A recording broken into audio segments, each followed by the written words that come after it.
Fala galera, aqui quem tá falando é o Felipe e hoje eu vou analisar algumas das frases mais icônicas do cinema. Se você gosta de conteúdos como esse, não esquece de se inscrever no canal aqui embaixo, ativar o sininho para não perder a notificação dos próximos vídeos e também de deixar o like aqui embaixo, que ajuda muito com o engajamento e faz esse vídeo chegar a mais pessoas. Lembrando que as redes sociais e o site da Punkify estão todos aqui na descrição também, então depois dá uma acessada lá para conhecer a gente um pouquinho melhor. Pois é galera, Hollywood tá aí recheada de frases icônicas e hoje eu vou estar analisando algumas dessas cenas e diálogos com vocês e explicando para vocês aí de que estruturas nessas frases fazem uso para que na próxima vez vocês possam entender por conta própria. Começando por esse momento icônico aqui de The Wizard of Oz, né? O Mágico de Oz.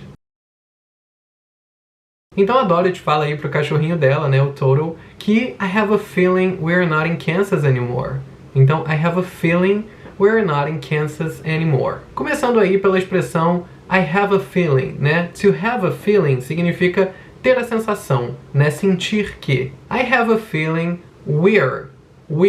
Esse we're é na verdade uma contração de we are, que significa nós somos ou nós estamos. Logo em seguida ela acrescenta um not. Então, I have a feeling we're not. A partir do momento que eu uso o not, que dá uma ideia de negativa na frase, então agora ela está dizendo que ela tem a sensação que eles não estão. Então, we're, nós somos ou nós estamos. We're not, nós não somos ou nós não estamos. Kansas, que no caso é o lugar aí onde ela começa, né, a trajetória dela, e depois ela fala a palavra anymore. Anymore é o nosso mais, no sentido de fim, no sentido de limite, né, ou seja, eu não vou mais para a escola, né, acabou o meu período de ir para a escola. Então o anymore, ele funciona como o nosso mais nesse sentido. Então vou colocar aqui a frase mais uma vez para vocês poderem ver, agora já sabendo dessa explicação.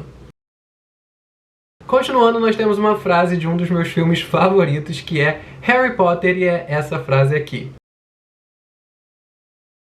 Esse momento muito marcante em que o Hagrid fala, né, pro Harry, You're a wizard, Harry, que é a grande revelação de que o Harry não é um ser humano comum, ele não é um trouxa, né, como eles chamam as pessoas não mágicas em Harry Potter. Ele é um bruxo. Começando a frase, a gente tem your, que é uma contração de you are, né? Você é ou você está. E a pronúncia é essa, your. E aí a gente tem a palavra wizard, que traduzindo para o português seria algo como feiticeiro, mago, mas que nesse caso foi traduzido como bruxo. Eu não diria que é a melhor palavra para traduzir bruxo, mas de qualquer forma funciona. Continuando, a gente tem esse momento aqui.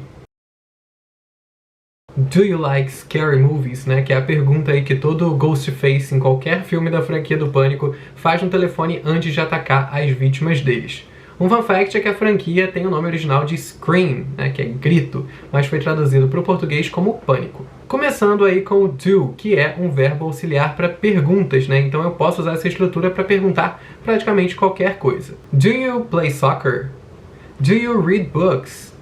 Do you live in Brazil? Continuando, a gente tem you, né, que significa você, então do you, você. E nesse caso ele está perguntando se a pessoa gosta de alguma coisa, né? Então ele vai usar o verbo gostar, que é like. Então, do you like? E scary movies significam aí filmes assustadores, né? Scary, assustador, e movies, filmes. No inglês, a gente usualmente coloca o adjetivo antes do substantivo. Então a gente fala scary movies para falar o que em português seriam filmes assustadores. Então, no caso, filmes, substantivo, assustadores, adjetivo. No português, a gente coloca o filmes primeiro e depois o assustadores, né? O substantivo e depois o adjetivo. Então, ao invés de falar movies scary, a gente fala scary movies. Scary movies. Então, do you like scary movies? Continuando, a gente tem esse momento aqui muito icônico de talvez o filme mais icônico de todos os tempos. Leave the gun, take the cannoli.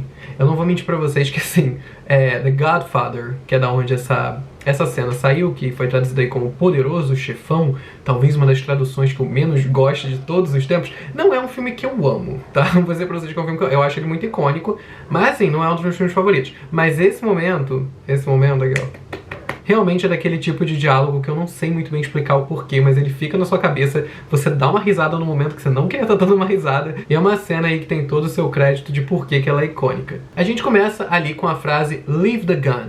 leave the gun. Esse leave, que é escrito dessa forma aqui, ele significa sair ou deixar. Então, se eu falo para você deixar alguma coisa em algum lugar, eu uso a palavra leave. Se eu falo para você sair de um cômodo, também eu uso leave. No caso aqui, ele está falando leave the gun.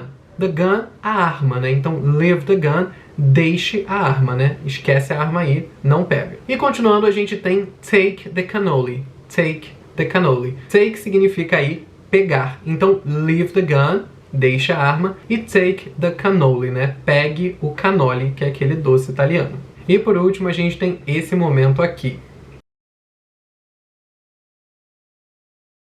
With great power comes great responsibility. Eu não vou dizer pra vocês que esse foi o primeiro momento onde essa frase apareceu. Eu acredito que ela tenha existido em algum outro lugar, em algum livro, em algum filme anterior. Pode ter sido uma referência aí que os filmes do Spider-Man fizeram dessa frase. Mas assim, pra minha geração, a geração mais nova, tô falando que eu sou uma geração muito nova, eu não sou da geração mais nova, mas eu sou de uma geração mais nova do que eu acredito que essa frase seja. E assim, esse momento em que essa frase foi falada pra essa geração, talvez seja o maior momento em que essa frase foi dita. E é por isso que eu decidi trazer essa cena especificamente aqui nesse vídeo. Então a gente começa ali com a palavra with. With significa com.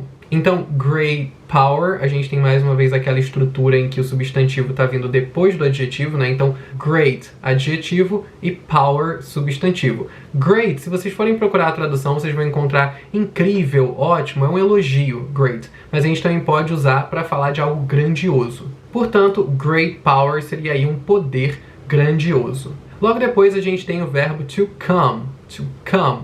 Então, with great power comes great responsibility. O verbo to come, ele significa vir. Porém, por que a gente escreve ele aí com um S depois, né? Em vez de falar come, a gente falou comes. Quando a gente coloca um verbo junto com os sujeitos he, she ou it, a gente coloca esse Szinho depois. Então, he likes, she plays, he buys, e no caso, né, it comes. Porque nesse caso a gente está concordando aí com o que ele disse, que traz, né, muita responsabilidade, uma grande responsabilidade, que no caso é great power. Great power pro inglês ele não é um ele e nem um ela, ele é um it, né, porque ele não é um ser humano, ele é uma outra coisa que não é um ser humano, então é um it. Então no caso it comes, tem que concordar com o it, e como eu falei com vocês, he, she ou it vão adicionar esse Szinho aí no verbo que vem em seguida. Então, with great power comes great responsibility. Responsibility, bem parecido com português, nem vou traduzir. E aí, gostaram desse vídeo? Comenta aqui embaixo o que vocês acharam desse formato, que eu posso tentar trazer